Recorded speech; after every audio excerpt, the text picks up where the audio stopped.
Good morning, students. Today we are going to start our new chapter, chapter 13, birds. Children, as our body parts help us to do work and help us to do day-to-day work in our life. For example, eyes help us to see, hands help us to move or hold things. Hands also help us to eat. Legs help us to go from one place to another. In the same way, birds also have their body parts which helps them to survive.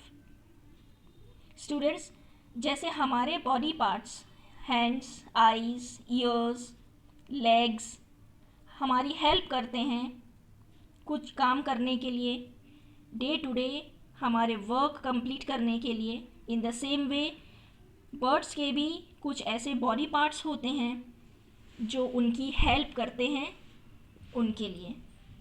These body parts are called beaks means चोंच, claws means पंजे, feathers means पंख. These are the characteristics which are different in all the birds. ये ऐसे characteristics हैं जो सभी पक्षियों में, सभी बर्ड्स में अलग अलग पाए जाते हैं. Their beaks and claws helps them in various ways. The classification of birds on the basis of their claws are as follows. Claws of birds different according to their food habit and habitat. Students, what are habitat? Habitat means natural place where animals and birds live. Claws means पंजे, जिनकी वजह से पक्षी अपने खाने को या शिकार को अच्छे से पकड़ सकते हैं. जैसे हम अपने हाथों को यूज़ करते हैं किसी काम को करने के लिए, उंगलियों को यूज़ करते हैं खाना खाने के लिए, उसी तरह बर्ड्स भी अपने क्लॉज को यूज़ करते हैं किसी चीज़ को पकड़ने के लिए या होल्ड करने के लिए. It helps birds to hold branches, their prey or to swim. Students, अब क्लॉज बर्ड्स की हेल्प कैसे करते हैं स्विम करने के लिए? तो कुछ बर्ड्स ऐसे होते हैं जिनके क्लॉज उनकी हेल्प करते हैं. For example ducks and swans. Their claws also help them to protect from their enemies. और उनके जो क्लॉज होते हैं, उनके जो पंजे होते हैं, वो प्रोटेक्ट करते हैं उन्हें उनके एनिमीज से if there is some kind of situation of fight. Here are some classification of birds on the basis of their claws. अब इन क्लॉज के अकॉर्डिंग बर्ड्स को कैसे अलग अलग क्लासीफाई किया गया है, let's discuss further. For example, first one is perching bird, second is flesh eating birds, next is wading birds, then scratching birds, and last one is swimming birds. Swimming birds means the birds which helps them to swim. Their webbed feet helps the bird to swim in water. ऐसे कौन से birds होते हैं जो water में swim कर सकते हैं?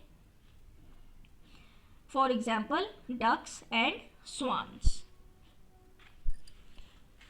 Students, above all are the birds which help different claws according to their food habits.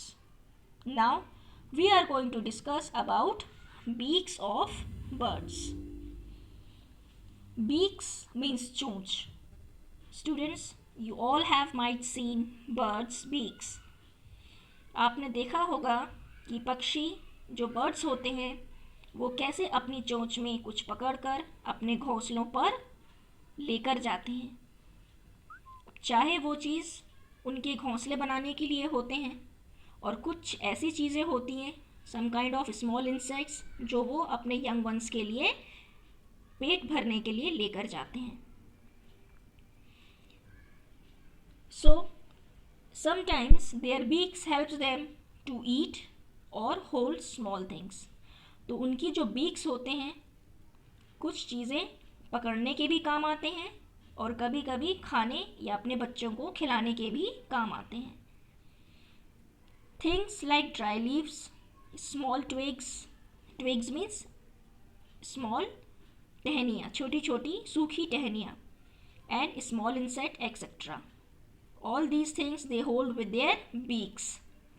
Beaks are used to carry materials, to feed their young ones, to peck, P-E-C-K, peck means to strike or bite with beaks.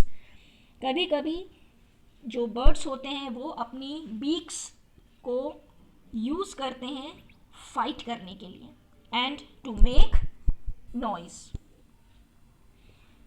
All birds have different kinds of beaks, like shredder beak, strainer beaks, cracker beaks, tweezer beaks, spear beaks, probing beaks, and chisel beaks. All these beaks are found in different kinds of birds. ये हर पक्षियों में अलग अलग प्रकार के beaks पाए जाते हैं, जिन्हें इनकी बीक्स के अकॉर्डिंग क्लासीफाई किया जाता है. Now students, next we are going to discuss about nest of birds. Students, as we all know, home house is very important for humans as well as for birds and animals also. जैसे घर हमारे लिए important है, in the same way birds और animals के लिए भी उनका होम हाउस उतना ही इम्पॉर्टेंट होता है. Birds make nest to lay eggs. Birds अपना घोंसला क्यों बनाते हैं? टू ले एग्स, ताकि वो उसमें अपने अंडे दे सकें. They build their nest in trees, in shrubs etcetera. अब वो जो बर्ड्स होते हैं अपना घोंसला कहाँ बनाते हैं? ट्रीज़ में, ट्रीज़ के ब्रांचेस में और श्रब्स में. Most birds use dry grass, twigs, leaves to make nest. बहुत से ऐसे बर्ड्स होते हैं जो अपना घोंसला सूखी घास, टहनियों और सूखी पत्तियों से बनाते हैं. Different birds use different materials to make their nest. For example, crow use dry sticks to build their nest. Swallow use mud to make their nest. Penguins build their nest using stones on the ground. जो penguins होती हैं वो ground पर अपना घोंसला बनाने के लिए stones यूज करती हैं.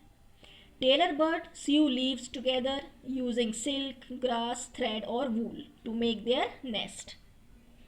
Weaver birds use twigs and grass to build their nest. Weaver birds क्या होती है? जो छोटी छोटी टहनियों से और सूखी घासों को बुनकर अपने नेस्ट को बनाती हैं. Woodpecker also use his beak to make a hole in a trunk of a tree for their nest. Swan lay eggs on plants. Now, eagles build their nest on the topmost branch of tall trees or on rocks. जो eagle होती है, बाज, वो अपना nest सबसे लंबे पेड़ पर, सबसे ऊंची डाल पर या फिर रॉक्स पर बनाते हैं. Where nobody can reach easily, जहाँ पर कोई भी आसानी से ना पहुँच पाए. Birds such as cuckoos build no nest. They usually keep their eggs in other birds' nest. कुक्कू एक ऐसी चिड़िया है जो कभी अपना नेस्ट नहीं बनाती. वो हमेशा दूसरों के घोंसले में अपना अंडा रखती है. So, children, here your chapter 13 birds completed. watch and listen this video carefully. Thank you and have a nice day.